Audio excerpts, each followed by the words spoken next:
Bismillahirrahmanirrahim. Assalamualaikum warahmatullahi wabarakatuh.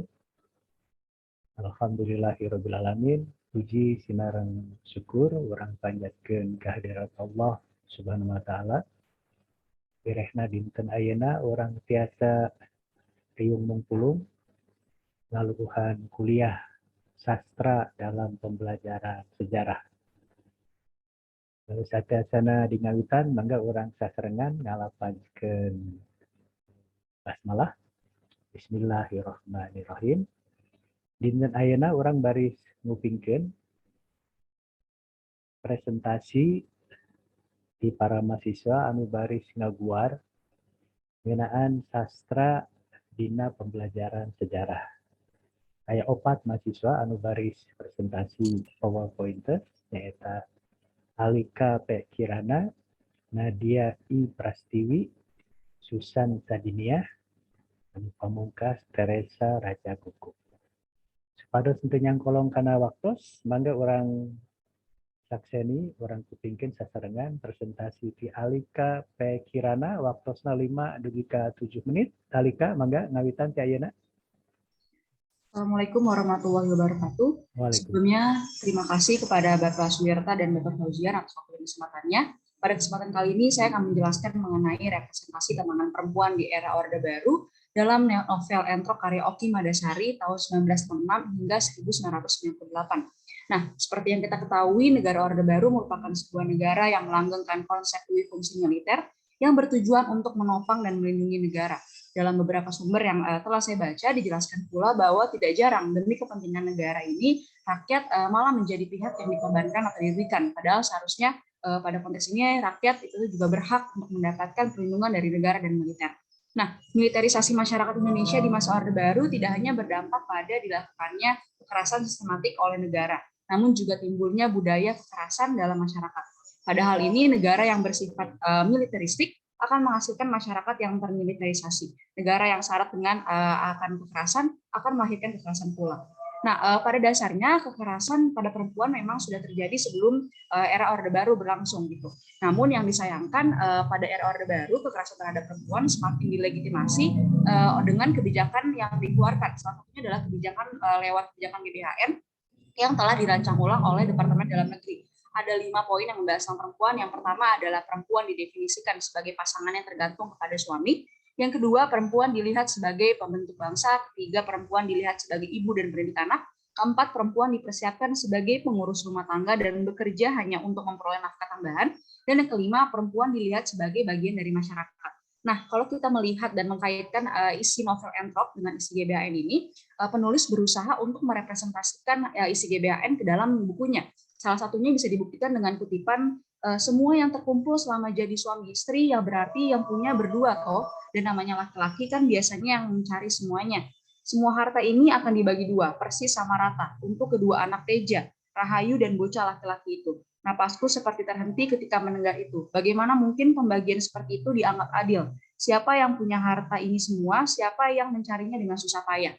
Nah, dalam buku Entrok ini, salah satu permasalahan yang dialami tokoh utamanya, yaitu Marni, adalah di mana ternyata suaminya memiliki istri simpanan, dan istri simpanan ini meminta untuk pembagian harta secara rata, karena asumsi di masyarakat laki-laki lah yang mencari nafkah utama dan perempuan hanya sebagai nafkah tambahan gitu. Padahal sebenarnya kekayaan yang didapatkan atau dimiliki keluarga mereka itu yang mencari secara keseluruhan adalah tokoh Marni atau tokoh perempuan dalam buku ini. Nah, jika kita mengacu dengan pendapatnya Widodo mengenai indikator diskriminasi terhadap perempuan itu ada 5.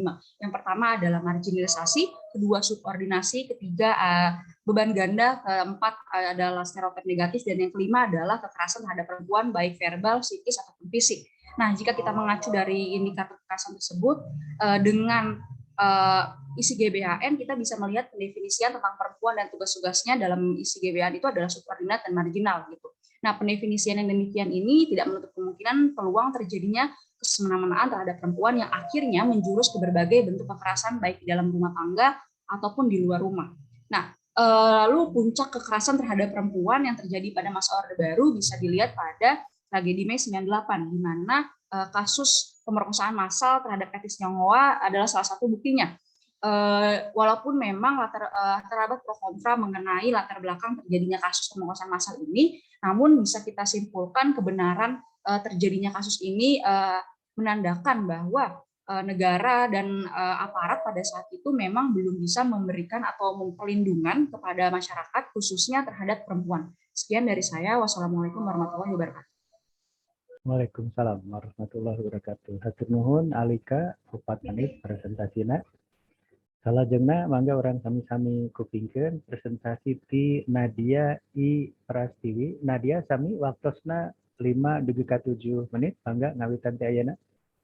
Ya, Assalamualaikum warahmatullahi wabarakatuh. Selamat sore kepada Bapak Andi Suwirta M.Hum serta Bapak Fauzian S. Gumilar M.Hum yang saya hormati serta teman-teman sekalian.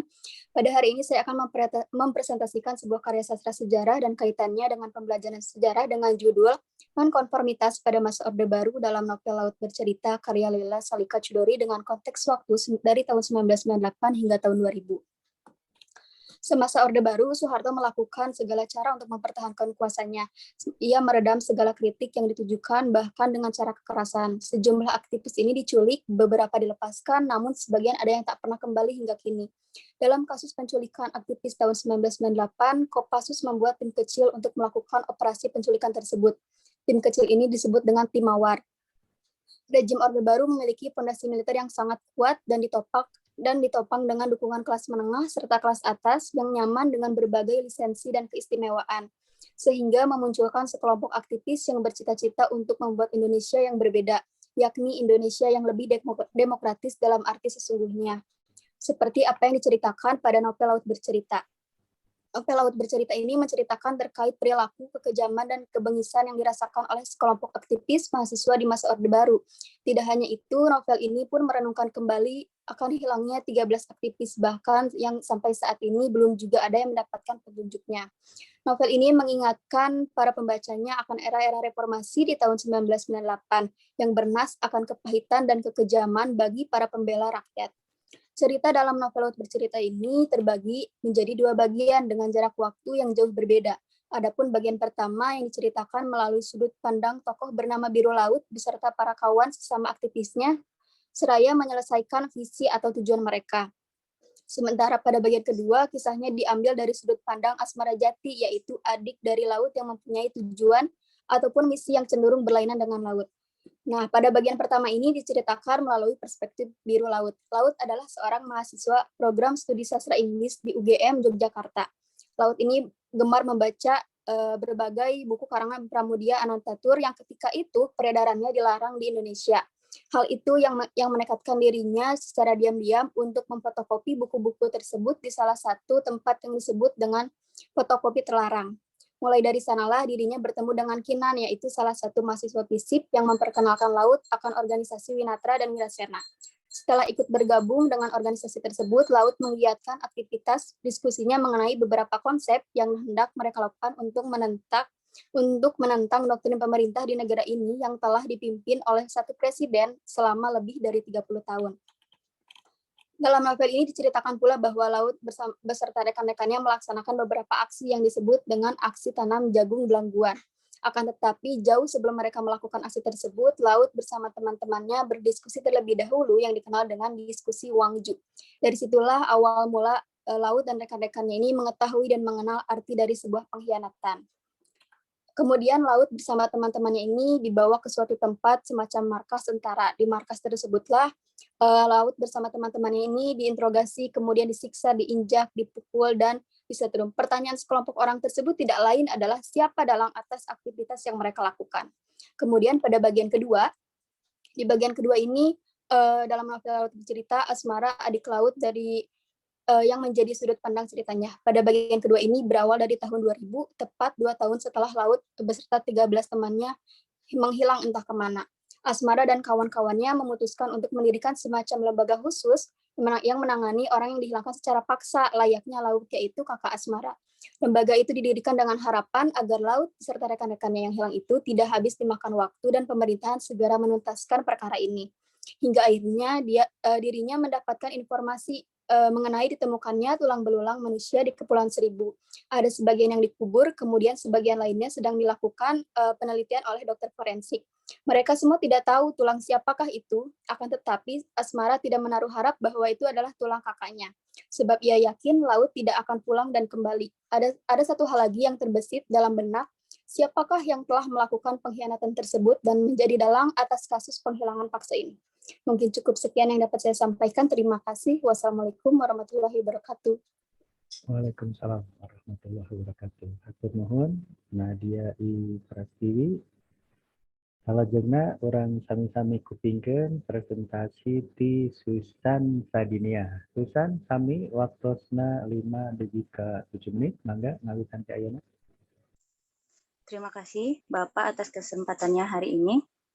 Jadi di sini saya akan menjelaskan terkait dengan pembahasan novel Los Vagandos de la Pencos karya W.S. Rendra dengan judul makalah saya yakni kehidupan sosial, politik, ekonomi, dan budaya pada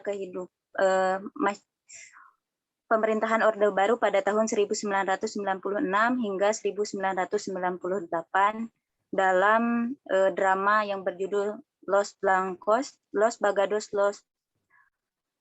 Bagados de la Pencos karya W.S. Rendra. Nah, seperti yang kita tahu bahwa Orde Baru ini berlangsung selama 30 tahun dari tahun 1966 hingga 1988. Di mana pemerintahan Orde Baru ini dibangun berdasarkan pada nilai-nilai luhur Pancasila dan Undang-Undang Dasar 1945.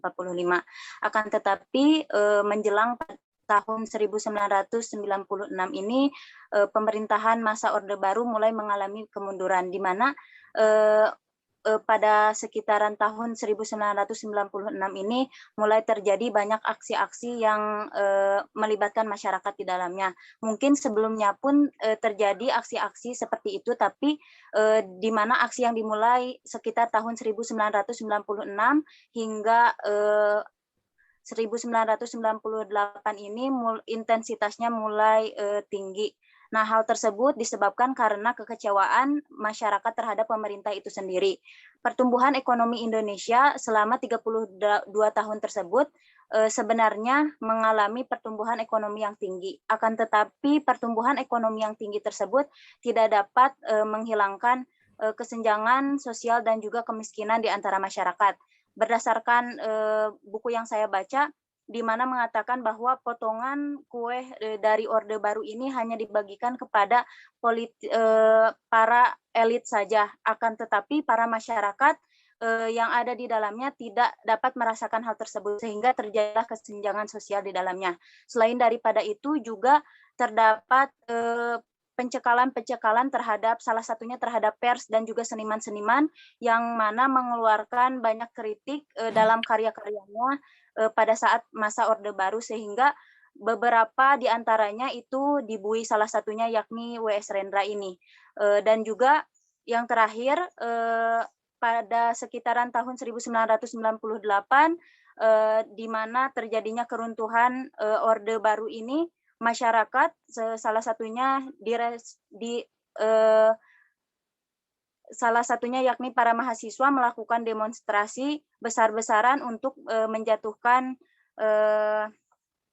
agar Soeharto ini berhenti dari jabatannya. Nah, dalam ketegangan politik dan juga kehidupan yang digambarkan dalam Orde Baru ini menjelang keruntuhan rejim Soeharto ini digambarkan pula di dalam drama Los Bagados de la Pencos karya W.S. Rendra.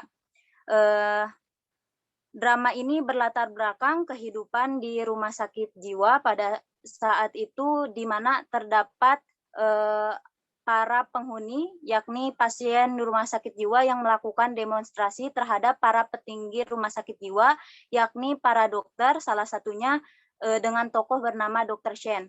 Para pasien ini meminta hak-haknya untuk menuntut hak-haknya dan menuntut penyerahan kekuasaan rumah sakit jiwa, dan juga menuntut kehidupan yang makmur dan juga sejahtera dari para dokter sesuai dengan judul drama ini yang diangkat yang berasal dari bahasa Portugis, yakni yang artinya kemakmuran dan juga kesejahteraan. Nah, di dalam drama ini juga digambarkan bagaimana kehidupan ekonomi, politik, dan sosial dalam rentang waktu tahun 1996 dan hingga 1998, di mana dalam keadaan kehidupan politik tersebut tertuliskan dalam dialog ke-38, di mana Linus sebagai salah satu pasien dalam rumah sakit jiwa tersebut mengatakan, "Dr. Shen, kami mohon dengan hormat, dengan amat sangat, agar kekuasaan rumah sakit ini Anda serahkan kepada kami segera. Kekuasaan dan pimpinan rumah sakit ini harus dipilih lewat pemilu 5 tahun sekali. Terapkanlah Pancasila dan Undang-Undang 1945 di tempat ini." Dialog ini seakan mempresentasikan bagaimana pada saat itu mahasiswa yang menuntut agar pemerintahan Orde Baru ini segera dihentikan karena memang sudah tidak sejalan dengan apa yang diamanatkan dalam Undang-Undang Dasar dan juga Pancasila. Dan juga memperlihatkan bahwa pada saat itu para mahasiswa menginginkan agar para mahasiswa atau masyarakat menginginkan agar Soeharto ini segera turun dari jabatannya. Lalu juga dalam bidang sosial ada juga dalam dialog ke-6 yang menyebutkan bahwa keadaan pada saat terjadinya demonstrasi. Dalam dialog 6 dikatakan, soalnya sekarang yang mengamuk bukan cuma 1-2 orang saja, melainkan seluruh penghuni rumah sakit jiwa. Bayangkan, Dok, mereka beratus-ratus jumlahnya.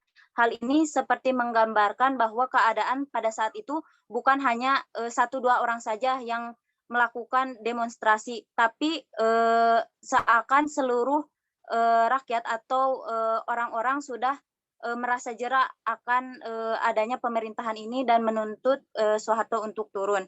Lalu juga dalam bidang ekonomi dikatakan dalam dialog ke-11, yang mana dalam dialog tersebut disebutkan mereka menuntut persamaan hak-hak agar kedudukan mereka disamakan dengan para dokter di dalam rumah sakit jiwa ini. Duduk sama rendah dan berdiri sama tinggi. Mereka juga menuntut perbaikan gizi. Nah, hal tersebut berdasarkan yang saya jelaskan sebelumnya, di mana pertumbuhan ekonomi Indonesia pada saat Orde Baru ini memang cukup tinggi, tapi tidak dapat menyelesaikan permasalahan terkait dengan kesenjangan sosial, di mana para pasien rumah sakit jiwa ini menuntut untuk disamaratakan atau menuntut persamaan hak dari pemerintah itu sendiri. Mungkin itu saja yang dapat saya sampaikan. Mohon maaf bila ada kekurangan. Terima kasih. Mangga hatur nuhun Susan Sadinia.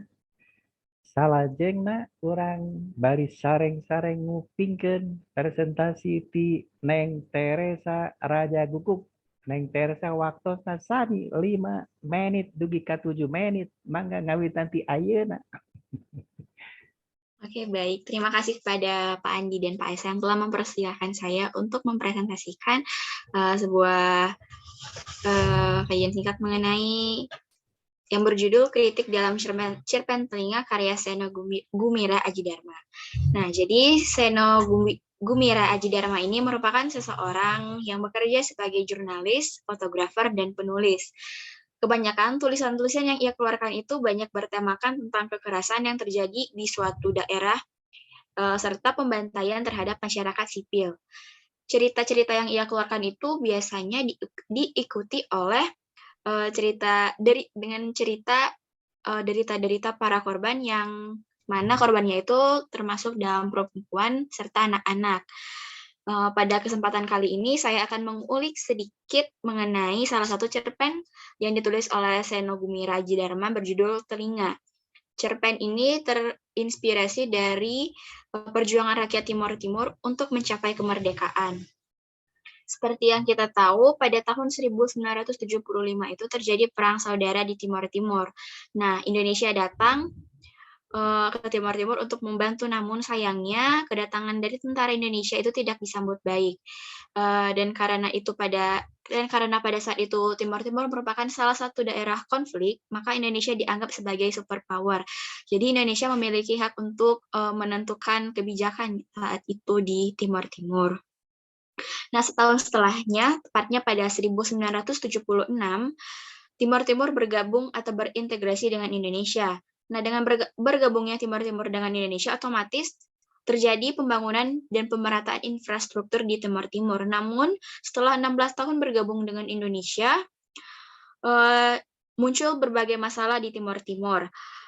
Jadi, permasalahan inilah yang menjadi sorotan dari Seno Gumira dalam cerpen-cerpennya. Secara singkat, cerpen Telinga ini menceritakan sepasang kekasih. Jadi ada seorang kekasih, seorang perempuan bernama Dewi. Dewi ini memiliki seorang kekasih. Nah, kekasihnya itu merupakan seorang tentara yang sedang berjuang di medan perang. Untuk melepas rindu, dua sejoli ini saling bertukar surat, namun ada yang janggal dari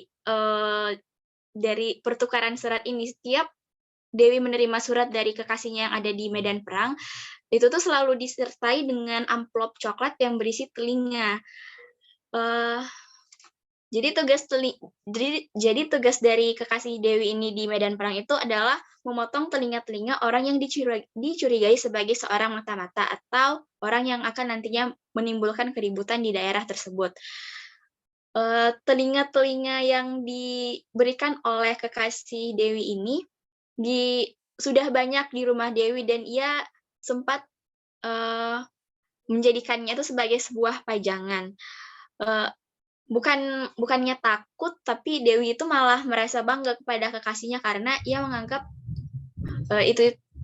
perbuatan yang dilakukan oleh kekasihnya itu adalah perbuatan yang heroik. Kemudian pada suatu saat, Dewi itu bertanya kepada kekasihnya melalui sebuah surat, bagaimana caranya orang-orang yang telah dipotong telinganya itu tidak mendengar suara-suara. Setelah mendapatkan surat tersebut, kekasih Dewi itu berinisiatif untuk bukan hanya untuk memotong telinga orang-orang yang dianggap mencurigakan, tetapi juga memenggal kepala orang-orang yang dianggap mencurigakan. Setelahnya, kekasih Dewi itu sempat setelah menerima surat itu yang mengenai bagaimana orang-orang yang telah dipotong telinganya itu tidak mendengar suara-suara, bukan lagi potongan-potongan telinga yang diterima oleh Dewi, melainkan penggalan-penggalan kepala. Nah, sesuai dengan apa yang dituliskan oleh Seno Gumira dalam cerpen tersebut, di mana kita bisa melihat bahwa orang-orang yang dicurigai sebagai mata-mata itu akan dipotong telinganya. Hal ini menggambarkan pemberian peringatan pada masa itu, di mana waktu permasalahan Timor Timur sedang naik-naiknya, itu seakan memberikan peringatan kepada siapa saja yang dicurigai sebagai mata-mata atau musuh yang akan melakukan perlawanan. Pemotongan telinga ini dapat digunakan sebagai sebuah melankolia. Nah, hal ini digambarkan atas sebuah kejadian di mana terdapat 4 orang pemuda yang sedang duduk dekat jembatan di dekat gedung negara. Nah, 2 di antaranya itu, pemuda-pemuda itu telinganya dipotong tanpa sebuah alasan oleh 5 orang yang katanya itu adalah pasukan ABRI. Seno Gumira juga menyinggung tentang perasaan para prajurit yang memotong telinga-telinga tersebut. Dalam cerpen ini juga dituliskan bahwa sebenarnya prajurit-prajurit yang memotong telinga itu merasa bosan dan sibuk di kala perang hingga pada akhirnya aksi dari pemotongan telinga ini dianggap sebagai sebuah hiburan. Sudah kita ketahui bahwa pada masa Orde Baru itu, ABRI yang sekarang berganti menjadi TNI merupakan satuan tentara yang memiliki otoritas tinggi dalam sebuah peperangan atau kerusuhan. Nah, pada masanya juga, ABRI itu memiliki kekuatan untuk melakukan berbagai tindakan, antara lain pencurian para aktivis, pemberedelan sejumlah surat kabar, dan beberapa kerusuhan yang melibatkan demonstran dan para prajurit. Di sini penulis menggambarkan seorang prajurit dalam cerpennya ini memiliki sikap yang patuh terhadap perintah, namun di balik sisi kuat prajurit ini, dia itu juga memiliki sikap yang sama kayak pada manusia pada umumnya. Ia di mana manusia pada umumnya itu juga pasti pernah merasa bosan akan pekerjaannya. Dan memotong telinga manusia itu dilakukan kiasan dari memotong telinga ini penulis menganggap sebagai sebuah kekonyolan. Sekali lagi bukan sebuah kengerian yang ditangkap dari sebuah ceritanya, melainkan sebuah kayak lelucon gitu loh. Nah, kemudian walaupun ini sadis, tetapi seperti yang saya katakan tadi, penulis itu tetap menggambarkannya sebagai sebuah lelucon dan cerita yang menggelikan. Dalam sebuah esai, penulis dari Cerpen Telinga ini sempat mengatakan bahwa novel Cerpen dari Telinga ini merupakan sebuah novel cerita pendek yang mengandung humor yang sinis. Memotong telinga itu sebagai sebuah guyonan yang malah masa sih ada seorang kekasih yang mengirimkan kekasihnya itu telinga sebagai ucapan rindu, itu tuh sebagai guyonan, di mana waktu itu berarti kisah tentang Timur Timur itu adalah sebuah kisah yang cukup hitam dan kelam. Mungkin sekian dari saya, Pak. Terima kasih. Mohon maaf apabila ada kesalahan dan kekurangan. Hatur nuhun Neng Teresa parantos presentasi. Mangga ka para mahasiswa anu sanesna sate acana simkuring sareng papaujian masihan komentar. Mangga ngadamel komentar singket di ayeuna teras kintun ka WhatsApp grup. Dekedah ngantosan simkuring sareng Pak Esa rengse masihan komentar. Hatur nuhun Neng Teresa sekali deui. Pak Esa mangga bilih bade aya nu di komentaran. Baik, terima kasih Bapak. Apakah suara saya terdengar? Jelas Pak Esa mangga. Ya, baik. Mungkin Bapak akan memberikan catatan ataupun masukan kepada para presenter yang tampil tadi. Yang pertama itu adalah Saudari Alika terkait dengan perempuan ya pada masa Orde Baru. Bapak pernah ngobrol dengan salah satu novelis bahwasannya terkadang memang membuat novel itu selalu bernuansa judgmental ibaratnya. Jadi selalu menunjukkan hitam putih, selalu menunjukkan mana yang jahat, mana yang baik gitu. Dari apa yang disampaikan oleh Saudari Alika, tadi kan kita bisa melihat ya sisi kelabu ataupun sisi kelam dari pada masa Orde Baru itu sendiri, terutama yang berkaitan dengan perempuan gitu. Perempuan. Bahkan tadi Saudari Alika menjelaskan terkait dengan legitimasi yang begitu merugikan perempuan pada masa itu, adanya marginalisasi, adanya subordinasi gitu. Nah, mungkin nanti oleh Saudari Alika bisa ditambahkan. Kan yang menarik itu adalah dari novel ini itu bagaimana membangun sebuah latar belakang dan setting ya. Adanya penokohan yang menunjukkan bahwasannya ada sesuatu yang salah pada masa Orde Baru, terutama terkait dengan perempuan.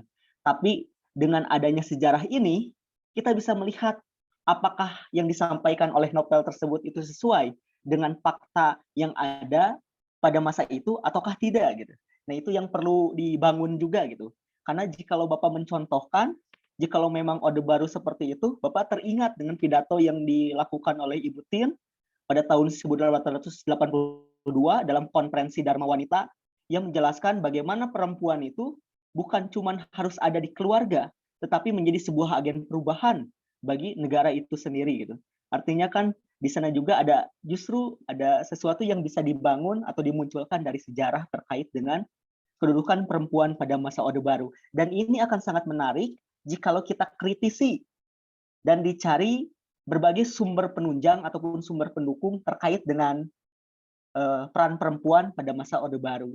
Nah, itu mungkin yang bisa dimunculkan untuk lebih lanjutnya. Nah, seperti itu ya Saudari Alika. Tapi Bapak apresiasi dengan apa yang sudah Alika sampaikan. Yang selanjutnya itu adalah Nadia. Hampir sama, intinya itu adalah terkait dengan Orde Baru. Jika tadi Alika itu lebih kepada peran perempuan, mungkin Saudari Nadia lebih menunjukkan tentang aktivis pada masa itu. Aktivis pada masa itu. Nah, di karya ini yang menarik itu menurut Bapak, kita bisa membangun nilai-nilai kenapa dia menjadi seorang aktivis gitu. Di sini kita bisa melihat lewat alur sejarah, tujuannya itu untuk apa yang mereka harapkan, latar belakang keresahannya itu karena apa, itu bisa dimunculkan gitu. Artinya kita bisa mengetahui apa yang sedang terjadi pada masa itu. Karena walaupun novel sejarah itu masih ada fiksinya, ataupun karya-karya yang terkait dengan itu masih ada fiksinya, tetapi kita bisa membangun berdasarkan konteks waktu pada saat itu, apa yang menjadi pesan-pesan karya yang harus kita buka gitu. Nah, itu yang perlu juga dimunculkan gitu. Jadi keresahan apa yang ingin disampaikan di sana. Nah, itu yang perlu diungkapkan lebih lanjut gitu. Alangkah lebih bagusnya jika fakta-fakta itu dimunculkan gitu. Ketika kita sudah mencari sumber referensi ataupun pendamping atau penunjang lainnya, ya kita munculkan fakta-fakta tersebut gitu. Sehingga kita bisa melihat ada korelasi antara karya yang sedang kita kaji dengan kenyataan yang ada di dalam sejarah. Seperti itu untuk saudari Nadia. Untuk selanjutnya itu adalah yang ketiga itu menjelaskan juga tentang kehidupan sosial politik dan budaya ya, karyanya W.S. Rendra ya. Ini juga hampir sama ya, menggambarkan situasi pada masa Orde Baru, terutama terkait dengan kesenjangan sosial gitu. Nah, di sini juga bisa ditampilkan juga apa kritikan yang berusaha dibangun dari novel tersebut, kesenjangan sosialnya itu dalam bentuk apa? Apakah pada saat itu memang secara apa ya? Secara status memang terdiskriminasikan, adanya perbedaan ataupun mungkin berdasarkan aturan ada sesuatu yang tidak sesuai, yang tidak adil, itu yang bisa dimunculkan juga gitu dari karya tersebut. Bapak pernah melihat drama dari W.S. Rendra ini cukup terkenal. Justru mungkin kita bisa mengambil potongan-potongan kata-kata yang bisa dimunculkan gitu. Karena W.S. Rendra itu kan terkenal dengan dengan kemampuan dia sebagai seorang pujangga. Nah, kata-kata tersebut yang memang bisa menunjukkan gitu nilai-nilai apa yang bisa diambil dari karya yang dibuat oleh W.S. Rendra tersebut gitu. Apalagi yang terkait dengan sejarah. Jadi pokok-pokok pikirannya bisa dimunculkan juga, bisa membantu dalam menganalisis terkait dengan karya tersebut. Mungkin langsung saja yang selanjutnya untuk saudari Tere. Saudari Tere, Bapak apresiasi menjelaskan terkait dengan novel itu. Bapak pikir dan Bapak paham, mungkin Tere sudah membacanya dari awal sampai akhir ya, tadi hatam sekali. Tapi mungkin untuk saudara Tere, bisa analisisnya itu bisa lebih kepada ya nuansa sejarahnya. Jadi kalau kita membaca sebuah novel sejarah, kita bisa melihat ada latar belakang, ada setting, konteks waktu, sejarahnya itu bisa diambil dari sana, ataupun dari penokohan. Kita bisa bandingkan apakah penokohan yang ada di karya tersebut itu memang sesuai atau benar adanya, ataukah tidak, hanya fiktif belaka.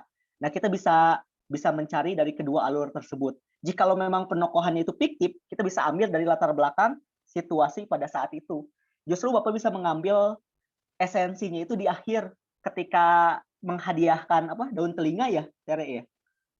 Itu kan menunjukkan ya sebuah pesan yang kelam gitu terkait dengan Timor itu sendiri gitu. Ya mungkin seperti itu Bapak, terima kasih banyak. Mangga hatur nuhun Pak Esa komentarna para mahasiswa anu presentasi mangga ditalingakeun bareng diregepkeun naon-naon anu nembe ku Pak Esa tos dirugikeun ya.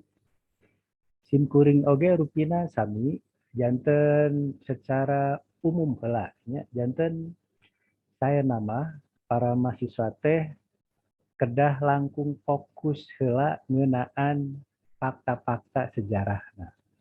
Ngeunaan kisah sejarahna. Tah nembe saparatos ngaguar ngeunaan kajadian sejarahna nembe kumaha ieu novel teh supados tafsir interpretasi karena eta sejarah teh langkung kataji mangga diguar novelna tah kedana kitu janten tong langsung naon ngabahas langsung novelna janten tadi saur Pak Esa konteks sejarahna henteu keuna nuansa sejarahna teu kenging margi saderek Sesirna mau langsung kanu novel. Kalau tadi teremanya langsung kanu cepil. Nah, ini cepil kaitannya dengan sejarah kari-kari di terakhir. Oh, itu masalah Timur Timur. Jangan kedah nama di anggalna di pertama nanti kedah konteks historis heula, nuansa sejarah heula, latar belakang sejarah heula kumaha eta kajadian teh nembe urang analisis novelna dumasar karena tafsir anu ngadamel eta novel. Tah kedahna kitu nya. Eta secara umum. Ayeuna secara khusus orang tinggal oge hiji-hiji. Alika pe kirana nya. Nah, ieu judulna ge tiasa rada confuse, rada ngabingungkeun nya. Representasi tantangan perempuan di era Orde Baru lewat novel Entrok karya Oki Madesa. 1868, 1898. Janten kedana tahunna entong di pangkeren pengarang novel. Janten upami di pangkeren pengarang novel ieu sapertos riwayat hidupna Oki Madagas eta teh dugi ti tahun 68 dugi ka 88. Kedahna tahunna di era Orde Baru eta. Janten judulna Confuse nya. Anu salajengna representasi tantangan perempuan. Janten di mana representasi teh katingal. Dan kedahna ngajelaskeun kumaha sih kayaan wanoja di masa Orde Baru. Tadi Pak Esa terus ngelibikeun Ibu Tin nyalira salaku pupuhu Dharma Wanita Nasionalnya. Yen wanoja teh sanes wungkul ngadampingi suami, tapi kedah gaduh peran di luar keluarga, di sagedengeun ngokola keluarga. Taeta katinggal pisan peran wanoja dina masa Orde Baru mah dina peran Dharma Wanita di pusat, atanapi PKK di tingkat desa kecamatan, atanapi upami tentara mah Persit Persatuan Istri Tentara Chandra Kirana. Jangan kaget tentara mah, saurna kan Orde Baru teh dominasi tentara sanes. Wanoja idaman teh sanes Siti Khadijah, sanes Siti Aminah, tapi Chandra Kirana ieu tokoh dina zaman kerajaan Majapahit anu ideal. Malahan dina kerajaan Galuh ge namina sami Chandra Kirana, Condro Kirono. Janten ieu gambaran atana representasi ideal wanoja dina zaman Orde Baru. Nah, alika mah teu jelas anu di masa representasi ieu teh mana. Nah, model Dharma Wanita, model PKK di desa-desa, model Persib, kari-kari ieu mah langsung tragedi Mei 88 seueur anu diperkosa wanoja eta mah Cina atuh. Janten ieu mah novelna siga ngabela wanoja Cina. Janten henteu nganalisis kumaha representasi wanoja zaman Orde Baru. Komodi tadi nyebatkeun dina zaman Orde Baru mah aya pameget anu nikah deui anu gaduh will wanita idaman lain. Orde Baru mah presidenna oge istrina ngan hiji. Pak Harto mah nerapkeun kebijakan monogami benten sareng presiden Orde Lama Soekarno mah istrina langkung ti 4. Numutkeun ajaran Islam gaduh istri teh kedah 4. Soekarno mah 8 kan. Jangan upami ngabahas will wanita idaman lain mah teu keuna kanu zaman Orde Baru, kedah nama ka zaman Orde Lama, zaman Presiden Soekarno. Janten ieu alika kirang paham sejarah nyandung sigana mah. Harinya gak sejarah nyandung mah tong di zaman Orde Baru. Sasakan Pak Harto istrina hiji ge memang aya. Malian PNS pegawai negeri dugi ka ayeuna aya PP 10, peraturan pemerintah 10, ieu idena Ibu Tin. Ibu negara yen pegawai negeri teh teu kenging nyandung. Upami nyandung kedah lapor heula ka istri anu sepuh. Pak Esa hoyong nyandung kedah lapor ka istri pertama. Upami henteu teu kenging. Janten Orde Baru maka wanoja langkung ngahargaan saleresna mah daripada pemerintah Orde Lama Soekarno mah kan menteri-menterina seueur nu will-nya gaduh gundik gaduh wanita iban lain ditaruh kunaon atuh gaduh will kapan nurutan Bapak Presiden karena presiden ge istrina seueur. Janten Alika rupina mah rada kirang kritisnya ngabahas ye novel tadi saur Pak Esa, janten nuansa sejarahna kirang dipahami, latar belakang sejarahna janten nalika ngabahas ngaguar ieu novel oge langsung kacandakeun ku interpretasina si pengarang. Janten urang mah mahasiswa sejarahnya kedah kritis. Rupina kitunya Alika sing ke dinu makalana sing rada kritis nalika mayunan interpretasi penafsiran ti pengarang novel. Janta anu kahiji kumaha keayaan wanoja, keadaan perempuan dina zaman Orde Baru. Kaduana kumaha tafsir ieu pengarang novel teh ngeunaan representasi wanoja. Nah, jangan kedah jelas heula kumaha kedudukan perempuan di masa Orde Baru teh naha representasi sapertos Dharma Wanita, sapertos PKK, penggerak PKK di masyarakat desa, atau sapertos Persit, Persatuan Istri Tentara Canda Kirana, ya, atau nanti sapertos kumaha orang kedah paham heula nya eta. Salajengna Nadia non konformitas pada masa Orde Baru. Itu ieu judulnya atau saya sanaos teu dijelaskeun naon non konformitas teh. Janten non konformitas naon sih tak kedah nama dijelaskeun nya. Ditambih deui ieu taunna rada patojaiyah ongkoh zaman Orde Baru tapi tahunna 88 duke 2000. Ieu mah sanes Orde Baru atuh 88 2000 mah. Zaman reformasi ieu mah nya janten. Karena upami bade non konformitas masa Orde Baru mah ti 68 atau nanti genep dugi ka 88. Upami 88 2000 mah sanes Orde Baru atos Orde Reformasi nya. Teras oge naon tarupina upami bade ngabahas ngeunaan kajadian Orde Baru anu tadi sikepna rada henteu toleran ka pihak oposisi. Saya justru periodena ti 86 dugi ka 88. Non margina eta nalika ibu negara, ibu tin ngantunkeun. Justru aya hiji penafsiran ngantunkeunana ibu negara ieu wanoja anu pentingnya. Ngantunkeunana ibu tin salaku ibu negara ngajantenkeun Pak Harto henteu walakaya mayunan kekisruhan politik di dalam negeri. Milih menteri lepat, kebijakan-kebijakanna seueur diseungseurikeun, perjalanan ke luar negeri hayo ka Mesir majar terek berkunjung ka Firaun, sanarek silaturahmi ka Firaun, janten ku ngantunkeunana ibu negara, ku wanoja, ibu tin di 86 dugi 88 Orde Baru teh runtag.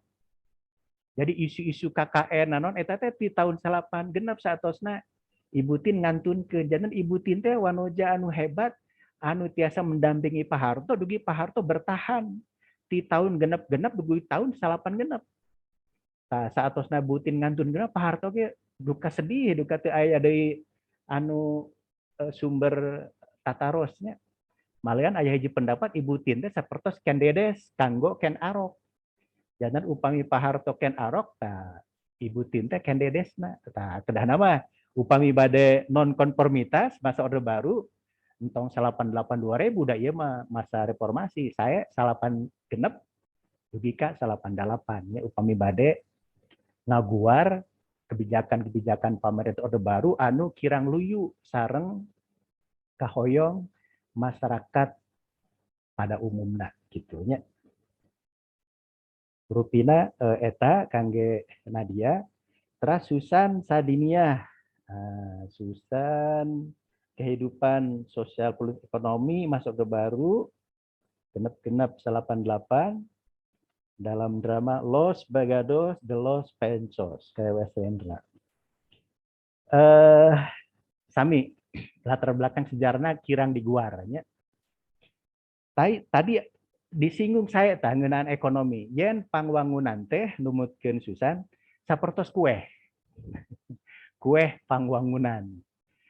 Janten supados pangwangunan teh berhasil, janten kueh teh kedah diagengan. Ye hiji siloka nya hiji analog.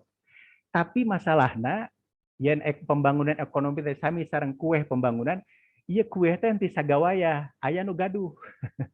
Janten sanes kueh rakyat sanes, ieu teh kueh teh aya nu gaduh, sanu gaduhna? Pamarentah sareng konglomerat. Ya dan teu tiasa cek raya teh urang cenah boga kue menta euy. Teu keh heula ieu kue batur.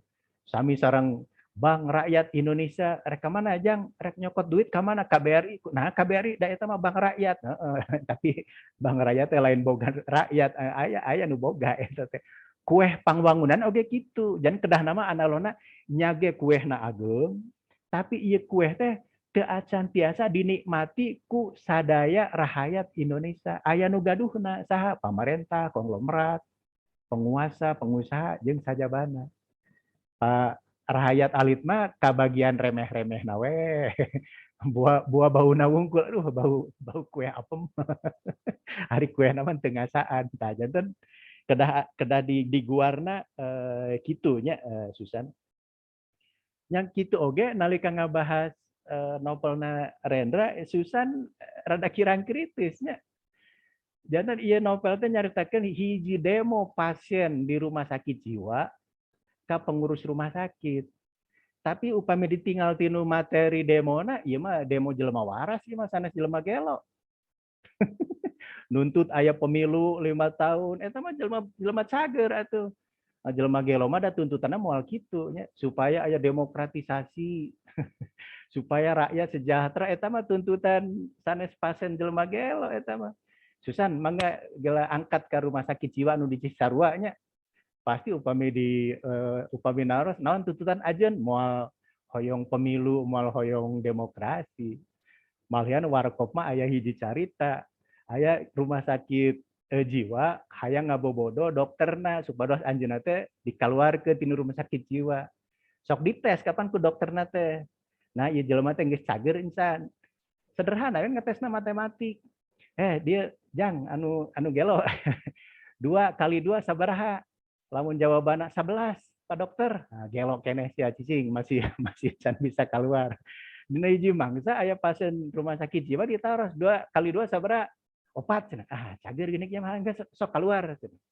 Begitu di luar teh eta pasien nu gelo teh bebeja ke baturna. Aing geus berhasil nipu dokter cenah. Manehna nanya 2 kali 2 4, padahal bener kan 10-nya cenah. Gelo keneh sebenarnya. Jadi Susan kirang kritis karena tafsirna Rendra, nya ge Rendra ngagambarkeun rumah sakit jiwa demo nuntut ka dokterna supados. Tapi tuntutanna jelema waras ya mah tuntutan jelema gelo. Jana Susan tiasa yang ngeritik Rendra tos berhasil yang ngagambarkeun Orde Baru teh sapertos rumah sakit jiwa. Pamarentahna sapertos dokter-dokter rumah sakit, rakyatna dianggap jelema gelo wungkul teu boga pendirian tapi nyage ieu jelema teh garelo tapi gaduh pendirian. Ngan Renda kurang berhasil da biasana mah jelema gelo mah tuntutan age owah nya tuntutan age teu balener. Janten naon urang kedah tiasa ngagambarkeun atanapi kritik sakedikna ka para pengarang novel nya entong abong kena Rendra kitu anjeunna dramawan naon hebat, orang teh percaya jangan upami orang ngupingkeun penjelasan Susan, ieu mah lain jelema gelo nu nuntut kieu mah jelema cager. Ngan analogna rupina Rendra hoyong yen pemerintahan Orde Baru teh sapertos rumah sakit jiwa rakyat rakyatnya dianggap jelema gelo, aranjeunna salaku dokter ahli. Mangga eta mah dianalisis supados kena kanu masalahna.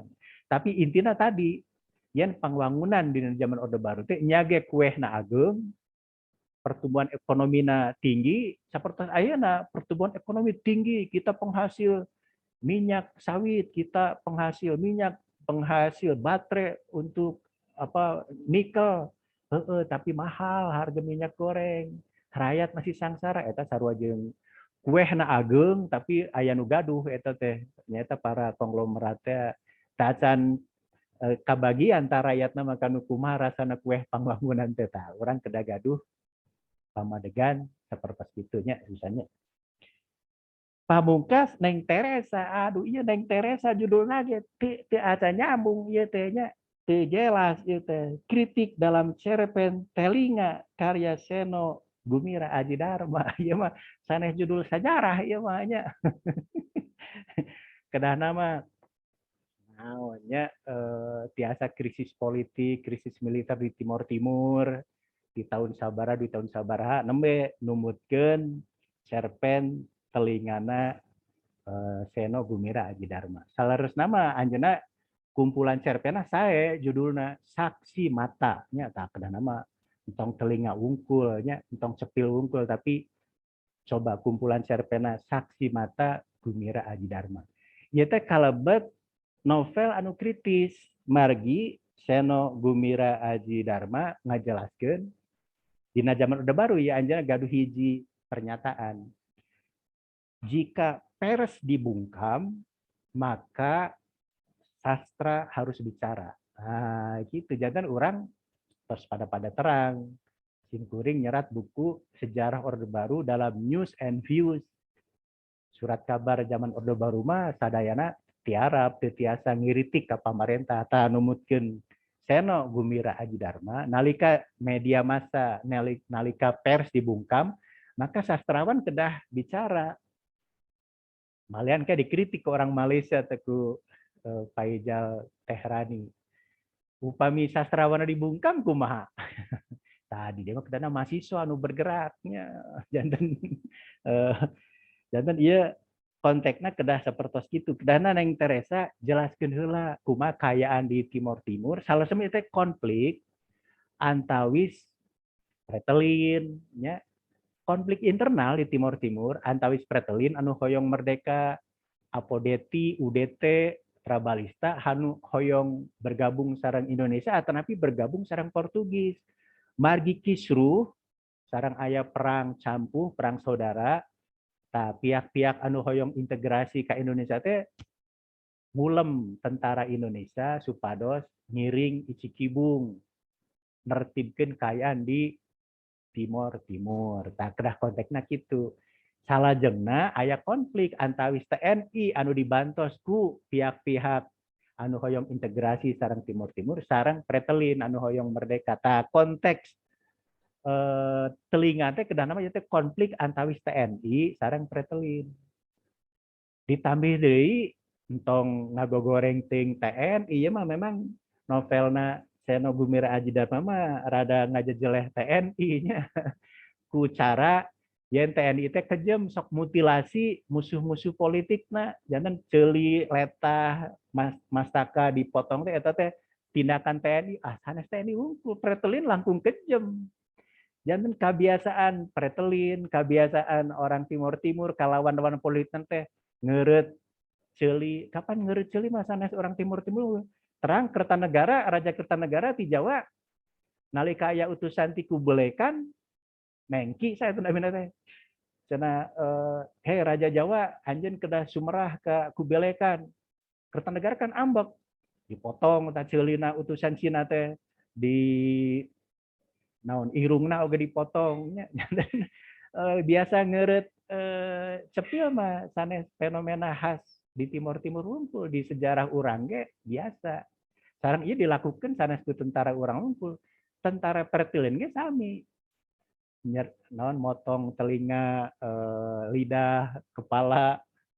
Kapan di Dayak mah aya tradisi mengayo sanes. Mas kawin teh sok hoyong sabaraha mas taka pameget.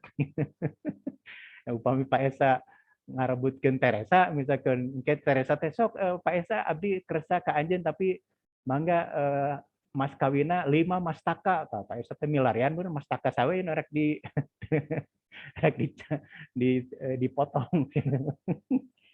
Dan orang kedah kritis sapertos kitu nya konteksna konteks sejarahna ieu konflik antawis tentara Indonesia sareng Pretelin.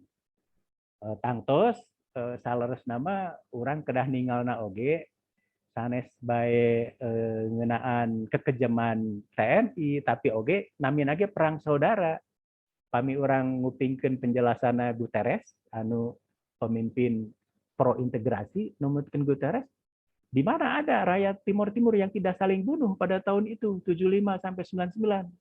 Semuanya saling bunuh, semuanya saling memotong telinga, saling memotong lidah, memotong hidung, memotong kepala karena perang saudara. Tak orang Itu biasa ngelepatkeun TNI melanggar HAM.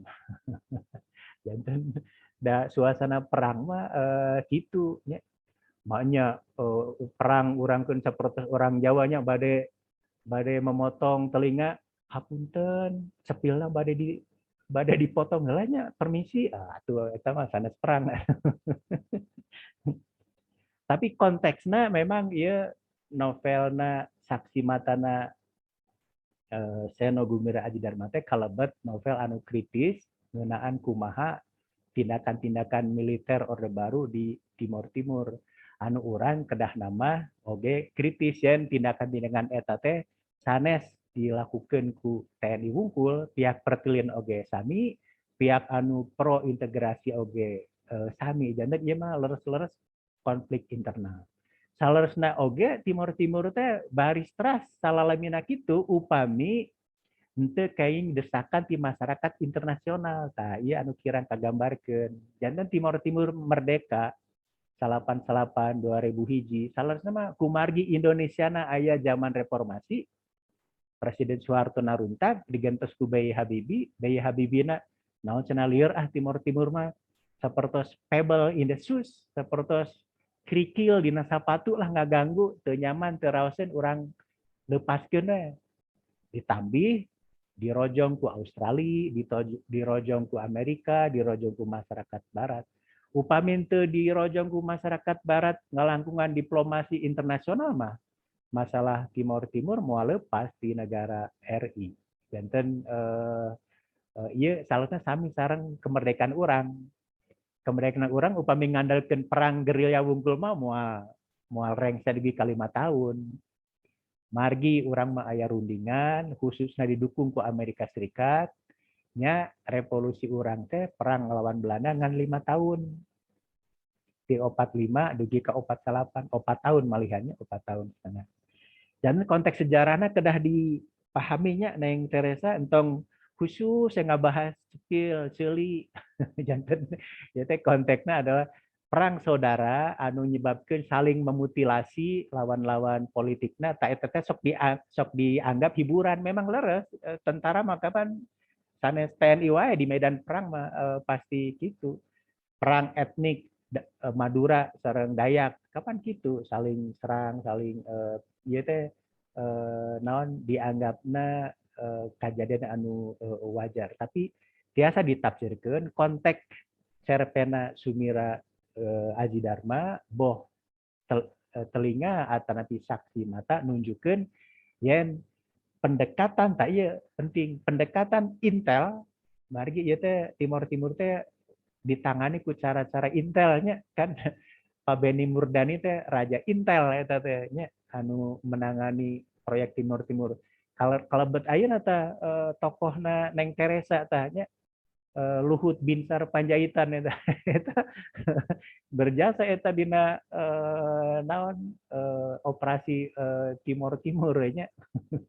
Janten konteksna konteks konflik internal di Timur anu menyebabkan konflik kateterasan antawis TNI sareng pertelin tangtos dina suasana perang saudara sapertos itu proses mutilasi, saling membunuh, saling memotong-motong lawan-lawan politik dianggapna wajar. Nah, nya dina konteks cerpen atanapi novelna Seno Gumira Aji Darma ye hiji contoh yen pendekatan intel, pendekatan militeristik teh henteu sadayana berhasil. Buktosna ku tekanan ti dunia internasional khususnya diplomasi Ramos Horta mah geuning kekejaman anu sapertos kitu teh tiasa diakhiri, tiasa dipungkas ku leupasna Timur di Indonesia. Kapan dugi ka ayeuna Timur henteu nuntut saha nu motong rakyat Timur henteu, malah nganuhunkeun ka Presiden B.J. Habibie. Magi ku aya na kebijakan ti Presiden B.J. Habibie Timur lepas. Di Timur ngabangun hiji jembatan. Namina jembatan B.J. Habibie. Janten dugi ka ayeuna masyarakat Timur ngahargaan pisan ka Presiden B.J. Habibie margi dianggap berjasa tos masihan lolongkrang ka masyarakat Timur kanggo merdeka. Teu aya nu nuntut sabah heula nu motongan ceuli orang Timur henteu margi eta mah dilakukeun boh ku TNI, boh ku Pretelir, boh ku sadaya orang Timur saling memutilasi lawan-lawan politiknya. Itu rupina neng Teresanya kapan baheula ge aya teh anggapan naon sanes orang Dayak we nya cenah orang Batak ge cenah sok ngadaharan jelema. Jangan biasa naon dina suasana konflik sapertos kitu mah urang teh sok saling mutilasi bahkan sok saling kanibal nya. Kapan orang Sunda upami ambak dilag-lag sia ku aing. Eta teh dimakan kan berarti. Tong macam-macam dilag-lag sia ku aing berarti kan dia tidak hanya memutilasi, mau memakan musuhnya tuh. Tong coba-coba ngahina PSA, ngahina saya dilag-lag sia ku aing tah. Jeung PSA teh bisa gitu. Rupina eta komentar isin kuring dan sekali deui konteks sejarahna kedah dijelaskeun heula, teras kumaha tafsir pengarang novel eta ngeunaan sejarah eta. Urang we kedah kritis entong hayu numutkeun pengarang novelna kieu-kieu geus sabari urang teu kritis ka pengarang novelna. Sapertos tadi ka Susan nya, sapertos ka Tere oge janten Tere kedah kritis yen ka Seno Gumira Aji Dharma. Susan kedah kritis ka WS Rendra nya aya jelema demo jelema gelo demo tapi usi demona waras. Eta mah asa aneh. Di mata yang jelema gelo, adakan pemilu secara jurdil, adakan demokrasi, adakan kesejahteraan umum. Eta mah jelema cager pisan atuh ngalewihan ti mahasiswa cara berpikir lain jelema gelo. Rupina kitu bae atur nuhun. Urang pungkas ku sami-sami ngalapajkeun hamdalah. Alhamdulillah. Insyaallah orang tepang di minggon payun masih aya keneh rupina mah nya. Janten insyaallah tepang deui mudah-mudahan teh aya pamengan. Hatur nuhun kasadayana. Wassalamualaikum warahmatullahi wabarakatuh. Waalaikumsalam warahmatullahi wabarakatuh. Terima kasih Bapak. Mangga tiasa let.